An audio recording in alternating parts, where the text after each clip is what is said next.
حضرت سیدنا جنید بغدادی رحمۃ اللہ تعالیٰ علیہ، وہ لکھا ہے ایک دن آپ اپنی خانقاہ میں بیٹھے نا، اخلاص ہی پہ گفتگو فرما رہے تھے، اپنے مریدین کی تربیت کر رہے تھے۔ اب تو خانقاہیں بھی جن چیزوں سے خالی ہو گئی ہیں، کبھی خانقاہوں میں رسالہ کشیریہ پڑھایا جاتا تھا، وہ جو شیوخ تھے وہ درس دیا کرتے تھے، مثنوی پڑھائی جاتی تھی۔ اب تو بس کرامتیں، اور کرامتیں بھی یہ ہیں جی، میرے پیراں دے کول گھوڑا آیا تو انہوں نے کھوتا بنا چڑھیا، تو میرے پیراں کول کھوتا آیا تو انہوں نے گھوڑا بنا چڑھیا۔ کرامتیں بھی یہی ہیں، وہ والی کرامتیں اب کہاں رہی جی؟ میرے پیر صاحب کے پاس فاسق و فاجر آیا، انہوں نے تہجد پڑھنے والا بنا دیا۔ میرے پیر صاحب کے پاس سود لینے والا آیا، انہوں نے حلال کھانے والا بنا دیا۔ بہت اچھے کرامتیں بھی ایسی ہیں جن کا نہ سارے نہ پاؤں ہے حضرت۔ بہرحال وہ حضور بلے شاہ کہتے ہیں نا، سچ آنکھاں دے پانبڑ بل دے، تو اوکھا کام ہے جی اس پہ کلام کرنا، اس لیے میں اسی پہ واپس آ جاتا ہوں حضرت۔ تو بڑا سنہرا دور تھا جی وہ، کہ جب شیوخ جو ہے نا اس طرح مریدین کی تربیت فرمایا کرتے تھے۔ تو شیخ نا اخلاص پہ گفتگو فرما رہے تھے۔ ایک مرید اجازت لے کے اٹھ کھڑا ہوا اور عرض کرتا ہے، حضرت آپ ہمیں اخلاص پہ آج ہماری تربیت فرما رہے ہیں، تو میری گزارش آپ کی بارگاہ میں یہ ہے کہ آپ ذرا شفقت فرمائیں کہ آپ نے اخلاص کہاں سے سیکھا تھا؟ جی آپ کے دور میں بڑے بڑے مشائخ موجود تھے، آپ کے شیخ حضرت جناب سیدنا سری ساکاتی رحمۃ اللہ تعالیٰ علیہ، بہت بڑا نام ہے حضرت، لیکن اس کے باوجود بھی یہ کمال تھا ان لوگوں کا حضرت جی، یہ ان کی کثر نفسی تھی کہ آپ نے فرمایا میں نے اخلاص اپنے محلے کے حجام سے سیکھا تھا حضرت، جو ہمارے محلے کا بال کاٹنے والا نا، میں نے اخلاص اس سے سیکھا تھا۔ عرض کی حضرت اتنے بڑے شیخ اور ایسے عام آدمی سے اخلاص سیکھا؟ فرمایا ہاں۔ عرض کی حضرت وہ کیسے؟ آپ نے فرمایا فقر کا دور تھا اور جنید کے پاس اتنے پیسے بھی نہیں تھے کہ جنید اپنے بال ہی کٹوا لے، اور آپ فرماتے شریعت جتنی اجازت دیتی تھی نا، میرے بال اس سے بھی بڑھ چکے تھے، لیکن میں معذور تھا، پیسے ہی نہیں تھے بال کٹوانے کے۔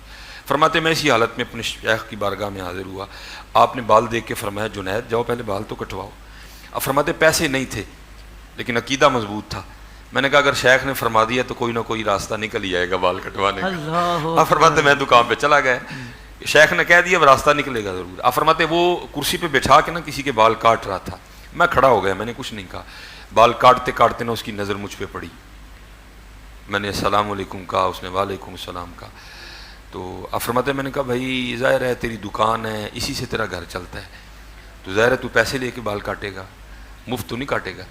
تو میرے پاس تو پیسے ہے نہیں، چل اس طرح کر، ہاں آج میرے اللہ کے لیے کاٹ دے۔ یہ چیز نکل گئی ہے حضرت۔ اب لوگ کہتے ہیں جی میں کیوں کروں؟ میں کہتا ہوں بھائی اپنے اللہ کے لیے کرو، اپنے رسول کے لیے کرو، انہوں نے کہا ہے کرنے کو۔ بہت اچھے۔ بیوی کہتی ہے جی میں کیوں کروں؟ میں کہتا ہوں بھائی اللہ اور اللہ کے رسول نے کہا اس لیے کرو۔ بہت اچھے۔ خامن کہتا ہے جی میں کیوں کروں؟ میں کہتا ہوں بھائی اللہ اور اللہ کے رسول نے کہا اس لیے کرو حضرت۔ یہ جو نکل گیا نا حضرت جی، یہ سب خراب ہو گیا حضرت، اسے واپس لانا پڑے گا، سارا کچھ ٹھیک ہو جائے گا۔ بہت اچھے۔ یہ جو نکل گیا نا جی میں کیوں کروں، بھائی اللہ نے حکم دیا، اللہ کے رسول نے حکم دیا،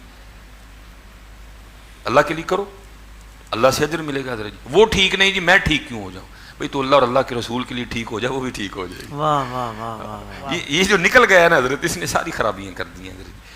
وہ آپ فرماتے جب اس نے یہ سنا نا تو نیچے آ گیا، میرا ہاتھ پکڑا، دکان پہ لے گیا، اور اس طرح نہیں کیا جیسے ہم کرتے ہیں، اے بھائی تیرے اللہ کے لیے کاٹ رہے ہیں اس لیے سب سے آخر میں کاٹوں گا، تو انتظار کر بیٹھ کے۔ فرماتے نہیں، جس کے کاٹ رہے تھے اس کو بھی کرسی سے اٹھا دیا، مجھے بٹھایا، میرا سر چوما اور بال کاٹنے شروع کر دیے۔ اب روتا جائے، بال کاٹتا جائے، اور بار بار یہ بات کہتا جائے، ہاں ہاں میں نے بڑے بال پیسے لے کے کاٹے ہیں، آج پہلی بار میں بھی اپنے اللہ کے لیے کاٹ رہا ہوں۔ اب آپ فرماتے ہیں بال کاٹتا رہا، روتا رہا، میں بھی نیچے بیٹھ کے یہ نیت بناتا رہا، بھائی ابھی تو پیسے نہیں ہیں، اگر کبھی اللہ نے دے دیے تو میں اسے بال کاٹنے کا بدلہ ضرور دوں گا۔ اب فرماتے پھر وہ وقت آیا، خلیفہ وقت بھی مرید ہوا، ابو بکر شبلی مرید ہوئے، ابو بکر واسطی مرید ہوئے، عمرو بن عثمان مکی مرید ہوئے، بڑے بڑے مشائخ میرے مریدین میں شامل ہوئے۔ اب فرماتے اللہ نے مجھے فقیری میں امیری دی۔ اب فرماتے میں نے ایک تھیلی ڈالی، بنائی، اس میں کچھ درہم ڈالے، کچھ دینار ڈالے، اور لیکن نہ میں اس کی دکان پہ چلا گیا، بوڑھا ہو چکا تھا۔ اب فرماتے میں نے السلام علیکم کہا، اس نے وعلیکم السلام کہا۔ اب فرماتے میں نے کہا پہچانا؟ اس نے کہا آپ جنید بغدادی ہیں۔ اب فرماتے میں نے کہا یاد ہے ایک بار تو نے اللہ کے لیے میرے بال کاٹے تھے؟ اس نے کہا یاد ہے۔ اب فرماتے میں نے تھیلی آگے بڑھا کے کہا لے پھر یہ وہ بال کاٹنے کا بدلہ ہے۔ تو آپ فرماتے ہیں وہ مجھے اخلاص سکھاتے ہوئے آگے سے کہتا ہے جنید میں نے تو سمجھا تھا کہ آپ بہت بڑے صوفی ہو گئے ہیں، میں بھی آپ کا مرید ہو جاؤں، لیکن آپ کو تبھی تک تصوف کی ابتدا بھی نہیں آئی ہے۔ فرماتے میں بڑا حیران ہوا کہ بال کاٹنے والا اب تصوف پہ گفتگو کرے گا، یہ مجھے بتائے گا کہ تصوف کیا ہے. لیکن کیونکہ بڑے لوگ تھے حضرت جی، تواضع تھی. آپ فرماتے ہیں میں نے اس سے کہا کہ بھائی پھر کیا ہے اخلاص، تم بتاؤ مجھے اخلاص کیا ہے. میں تو تم نے میرے اللہ کے لیے بال کاٹے تھے، میں آج اس کا بدلہ لے کے آیا ہوں، تو کیا ہے اخلاص. تو آپ فرماتے وہ مجھے آگے سے کہتا ہے اے جنید اخلاص یہ ہے کہ جو کام اللہ کے لیے کیا جائے پھر لوگوں سے اس کا بدلہ نہیں لیتے ہیں. آج حضرت جی اخلاص نہیں ہے کوئی بھی، اللہ اخلاص لانا پڑے، رشتوں میں بھی نہیں.